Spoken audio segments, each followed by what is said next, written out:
대한민국의 트렌드 선도가 시작되었습니다. 얼마 전 베일에 쌓여 있었던 정조대왕함이 훈련 모습을 공개하면서 전 세계 외신과 군사 관계자, 전문가들의 시선을 집중시켰습니다. 그도 그럴 게 정조대왕함은 총 88셀의 VLS를 탑재하며 유일무이한 화력을 보유하게 되었는데요. 게다가 최신의 이지스 시스템을 탑재하면서 탄도미사일 탐지 추적부터 격추까지 가능해졌고 대잠, 대함, 대공, 대지 전 영역의 전투 수행이 가능해졌습니다. 또한 기존 세종대왕급 구축함 등에서 사용하던 호그로그 방식 가스터빈에 HED 전기 추진체계 2대를 더한 하이브리드 엔진을 탑재하면서 작전 수행 시간을 비약적으로 올렸고 여기에 스텔스 선체 설계를 적용하면서 스텔스 성능을 대폭 강화했습니다. 정조대왕함의 스텔스 수준은 군사기밀이기에 공식적으로 발표되지는 않았는데요. 하지만 유사한 수준의 미 해군 알레이버크급 구축함 직전 체계인 세종대왕급 구축함의 스텔스 성능을 고려했을 때 전문가들은 정조대왕함이 작은 어선 정도의 크기로 보일 것이라 추측하고 있습니다. 길이 170m, 폭 21.4m에 육박하는 초거대 전투함정이 레이더상에서는 노이즈 수준에 불과한 탐지 면적을 갖는 셈입니다. 확실히 적과 아군을 가리지 않고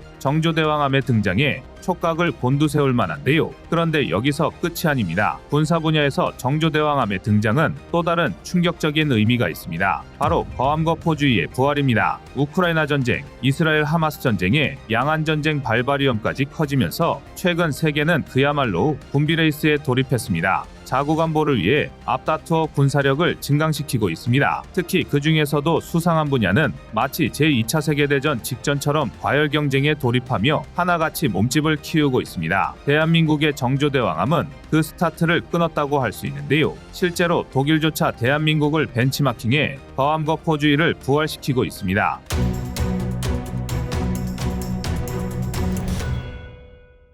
최근 독일이 전투함정을 만든다는 소식이 새삼업계를 들썩이게 했습니다. 지난 12월 5일 독일의 볼가스트의 피네조선소에서 독일 해군의 신형 프리기탐 F126의 강제 절단식이 열렸습니다. 다시 말해 건조를 시작했다는 건데요. 이후 볼가스트와 킬에서 선체를 만든 후에 함부르크에서 최종 조립되고 2027년 취역할 계획입니다. 여기까지는 특별할 게 없는데요. 그러나 F126의 규모를 보면 생각이 달라집니다. 현재까지 공개된 정보에 따르면 F126은 길이 166m에 배수량은 11,000톤이 넘을 것으로 추정됩니다. 이쯤이면 말만 프리깃, 즉 호위함이지 순양함이나 다를 게 없습니다. 일반적으로 호위함은 배수량 1,500에서 4,000톤의 함정을 말하며 4,000에서 10,000톤을 구축함으로 구분하는데요. 독일의 F126 수준이면 순양함이라는 타이틀이 더 걸맞습니다. 마치 작전 영역이 구축함에 머물러 있을 뿐 만재 12,000톤의 배수량으로 순양함급 체급을 획득한 대한민국의 정조대왕함과 유사한 형태입니다. 실제로 독일 언론들은 이 F126을 제2차 세계대전 이후 독일 해군에서 가장 큰 배라고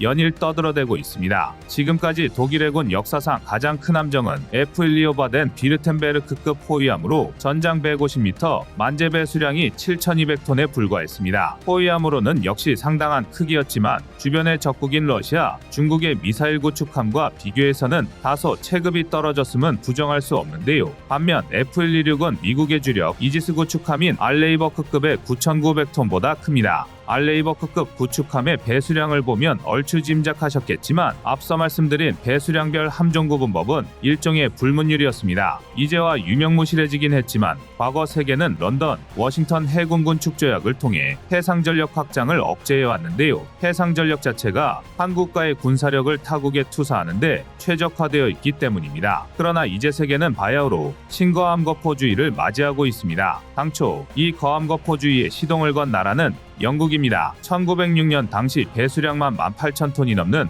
HMS 드레드노트를 공개하며 전함의 비포 드레드노트와 애프터 드레드노트로 전함의 기준을 세워버렸습니다. 이전의 전함은 주포의 현측에 중국형 속사포를 주렁주렁 매달았고 각포는 또 제각각 조준하는 바람에 명중률이 형편없었습니다. 하지만 드레드노트급이 등장하며 얘기가 달라졌는데요. 드레드노트함은 올비건이라고 불리는 2연장 12인치 구경 주포 5문을 탑재했습니다. 이 주포들로 목표가 서로 다른 포에 일제사격 탄착군 안에 들어가도록 쏘는 이른바 협차사격이 가능해지면서 해전의 판도를 뒤바꾸어 버렸습니다. 게다가 드레드노트급은 시속 38.8km의 고속 항해가 가능했을 뿐 아니라 현측에 최대 280mm 장갑을 둘러쳐서 어뢰 공격을 견딜 수 있도록 만들었습니다. 그야말로 전무후무한 괴물이 탄생한 건데요. 강력한 화력과 방어력을 바탕으로 드레드노트급은 공수양 면에서 활약을 펼쳤고 이른바 비포 드레드노트 전함을 우후죽순 은퇴시켜버렸습니다. 세계적인 전함건조의 트렌드가 드레드노트급보다 큰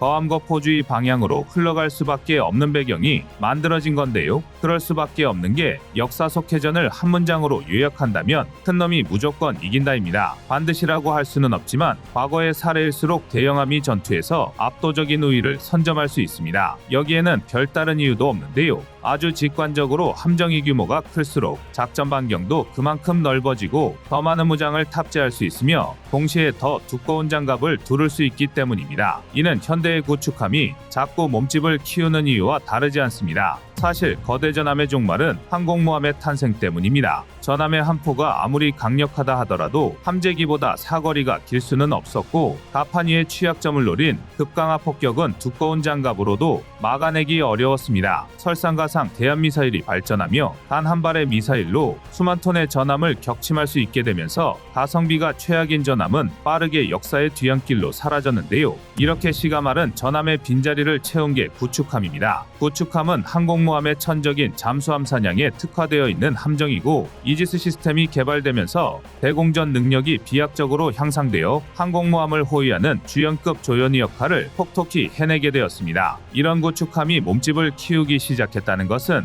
곧 구축함의 역할이 확대되고 있다고 해석할 수 있는데요. 김진영 전 해군 일함대 사령관 역시 같은 질문에 대해 지금보다 더 고성능의 대잠 대공 레이더를 운용하기 위해선 구축함의 체급을 키워야 한다고 대답했습니다. 실제로 대한민국의 정조대왕함과 직전급인 세종대왕급 구축함의 가장 큰 차이 중 하나가 바로 대잠수함 바오소나인데요. 정조대왕급의 바오소나는 신형저주파 선체 고정 소나를 탑재하면서 크기가 훨씬 커졌고 이에 따라 함정 체급 역시 키울 수밖에 없었습니다. 이는 비단 대한민국만의 경향이 아닌데요. 중국의 055형 구축함 역시 적에도 인공위성까지 추적할 수 있다고 주장하는 346B형 능동 이상 배열 레이더와 사거리 300km의 HHQ-9B 함대공 미사일을 탑재하기 위해 만재 배수량을 13,000톤까지 키웠습니다. 바로 직전급인 052D형 구축함이 만재 배수량 7,500톤 수준임을 감안하면 거의 2배 가까이 몸집을 부풀린 것입니다. 게다가 이제 구축함의 대공임 무영역은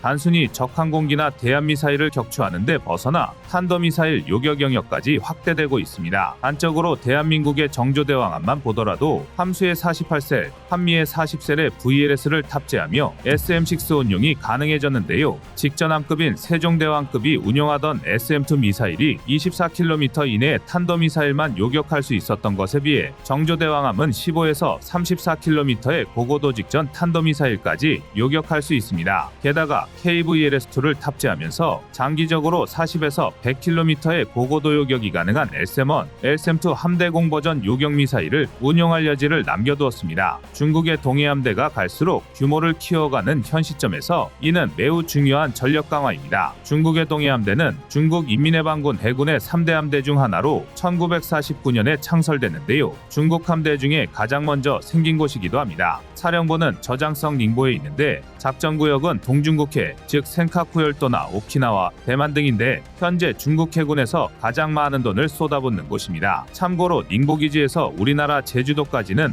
550km밖에 되지 않아서 갈수록 중국의 위협도 커가는 실정입니다. 평화를 원한다면 전쟁을 준비하라는 격언이 지금 대한민국의 바다보다 절실한 곳이 없습니다. 결국 우리가 미래의 전장에 대응하기 위해선 구축함의 규모를 키우는 게 가장 직관적인 방법입니다. 이는 대한민국이 추구하는 질적 우위에서도 해당하는 얘기인데요. 예를 들어 세계 각국이 개발 경쟁인 레이저 무기를 함정에서 운용하기 위해선 대량의 전력이 필요합니다. 레이저 무기의 가장 큰 장점은 뭐니뭐니 해도 초당 30만 킬로미터를 이동하는 지향성 에너지를 이용하기 때문에 마하 8.0의 극초음속 미사일도 쉽게 요격할 수 있다는 점입니다. 또 레이저 무기는 고에너지를 모아서 쓰기 때문에 개인 소총의 5.56mm 탄환보다 작은 영역도 표적을 구분할 수 있을 정도로 정확합니다. 그리고 결정적으로 레이저는 가격이 쌉니다. 1회 발사 비용이 고작 1,300원 정도로 휴대용 대공 미사일인 신궁의 2억 원이나 한 발에 80억 원이 넘는 팩3 등에 비하면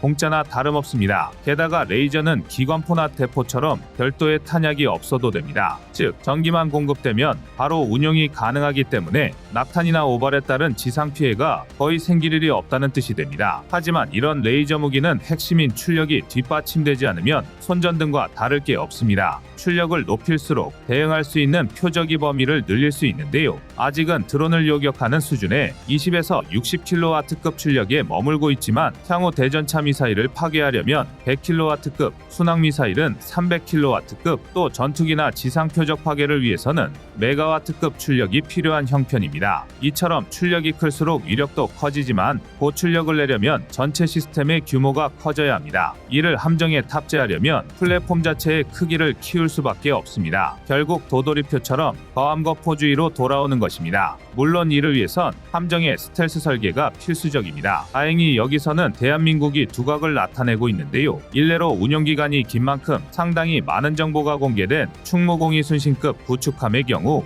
4,400톤의 배수량임에도 레이더상에는 2,200톤인 울산급 호위함보다 작은 크기로 표시됩니다. 또 최근 우리 연구진들은 독자 기술을 이용해 스텔스 패널을 개발하기도 했는데요. 이 스텔스 패널은 이미 우리 해군 일부 함정에 설치되어 성능을 테스트 중입니다. 해당 패널은 광대역에 걸친 레이더 탐지 신호를 90%까지 흡수할 수 있는 성능인 것으로 알려져 있습니다. 스텔스 패널이 적용된다면 정조대왕함이 전투기 수준의 RCS를 보이는 것도 가능해질 텐데요. 때마침 방산업계에서는 6,500톤급 차기 구축함 통칭 KDDX의 기본 설계가 완료되었다는 소식이 들려오고 있습니다. 과연 신거함거포주의를 선도하는 대한민국이 이번에는 또 어떤 초월적인 능력으로 세계를 놀라게 할지 기대하겠습니다. 여러분의 생각은 어떠신가요? 이상 꺼리튜브였습니다. 안녕하세요, 꺼리투브입니다. 그동안 보내주신 사랑과 응원으로 1편 출간에 이어 이번에 꺼리투브의 새로운 신작 세상에 밝혀지지 않은 현대무기 비하를 출간했습니다. 내용이 어려워 쉽게 다가서지 못했던 군사무기 이야기를 남녀노소 누구나 편하게 이해할 수 있도록 모아봤는데요. 그 누구도 알 수 없던 현대무기 비하의 숨겨진 이야기를 이제 온라인 서점이나 가까운 서점에서 만나볼 수 있습니다. 또 전문적인 군사무기 이야기를 알고 싶다면 꺼리투브 1편인 대한민국 6회공 군사무기도 준비되어 있습니다.